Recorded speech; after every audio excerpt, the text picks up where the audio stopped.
খামার করে লাভবান হতে চাইলে সুদান গাছ চাষ করুন। আপনি কি গবাদি পশুর খামার করে লাভবান হতে চান? তাহলে সুদান গাছ চাষ করুন এবং দেখুন কিভাবে আপনার খামারের খরচ কমে যায় ও আয় বেড়ে যায়।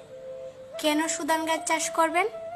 কারণ দ্রুত বর্ধনশীল, মাত্র 30 থেকে 35 দিনে কাটা যায়। পুষ্টিগুণ সমৃদ্ধ, প্রোটিন, ভিটামিন, খনিজে ভরপুর, বারবার কর্তনযোগ্য, একবার রোপণ করলে বহুবার কাটা যায়। খরচ কম, লাভ বেশি, দানাদার খাদ্যের খরচ কমে যাবে, গরমে টিকে থাকতে পারে, খরা সহনশীল, কম পানিতেও চাষ করা যায়। দুধ ও মাংস উৎপাদন বৃদ্ধি, গরু, ছাগল ও মহিষের জন্য উপযুক্ত।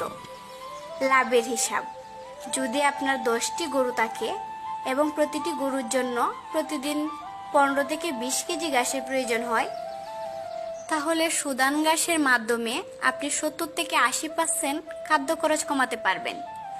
আমাদের কাছ থেকে সুদান ঘাসের বীজ পেতে স্ক্রিনের নাম্বারে যোগাযোগ করুন অথবা আমাদেরকে সরাসরি ইনবক্সে মেসেজ করুন। সুদান গাছ চাষ করুন, খামারে লাভ বাড়ান।